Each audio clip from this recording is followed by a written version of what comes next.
સાબરકાંઠા જિલ્લાના ખેડબ્રહ્મા પોલીસ સ્ટેશનની અંદર સ્થિત સંગ્રામપુર નામનું એક ગામ છે.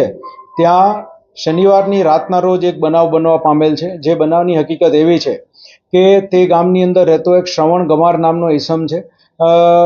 તેના દ્વારા પોતાના પુત્ર જેની ઉંમર 1.5 થી પોણા 2 વર્ષ જેટલી છે, પોતાની માતા જમનાબેન અને તેના પત્ની છે કાંતાબેન, તે લોકોની ઉપર કુહાડી દ્વારા હુમલો કરવામાં આવેલો હતો. અને આ જે કોલાહલને જે બનાવ બન્યો તે સાંભળીને ત્યાં પાડોશમાં જ રહેતા એના પોતાના ભાઈ ઈશ્વરભાઈ તથા કાકા રામભાઈ સાંગણભાઈ, તેના કાકી અડધીબેન તથા સંગીતાબેન જે એના ભાભી થાય, એ બધા એકદમથી બહાર આવી ગયા હતા.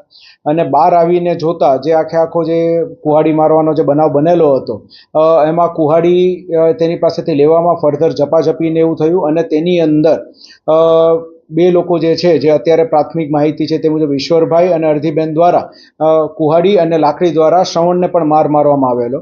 એમ ટોટલ આખા બનાવમાં 3 લોકો જે છે એ આગળ જતા મૃત્યુ પામ્યા, જેમાં શ્રવણ દ્વારા એના જે દીકરો છે નાનો કમલેશ 1.5 થી પોણા 2 વર્ષનો તેનું, તથા તેની માતા જમનાબેનનું મૃત્યુ નિપજાવવામાં આવેલું હતું. અને તેના પત્ની છે કાંતાબેન જે છે એ પોતે અત્યારે હોસ્પિટલાઇઝ છે અને સિરિયસ છે. પોલીસ દ્વારા જે છે એ 2 અલગ અલગ ગુના દાખલ કરવામાં આવેલા છે.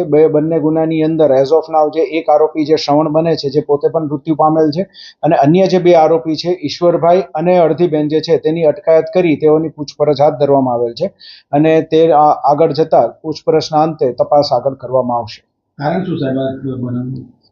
અત્યારે જે પ્રાથમિક આપણને માહિતી મળી તે મુજબ જે શ્રવણભાઈ જે છે એને સતત પોતાની પત્ની ઉપર વહેમ રહેતો હતો, અને તેના કારણે તે લોકો વચ્ચે છેલ્લા થોડા સમયથી વારંવાર ઝઘડા પણ થતા હતા. અને એ વહેમાઈને તે આ ઝઘડાની અંદર તેને આ રીતે હુમલો કરેલો છે.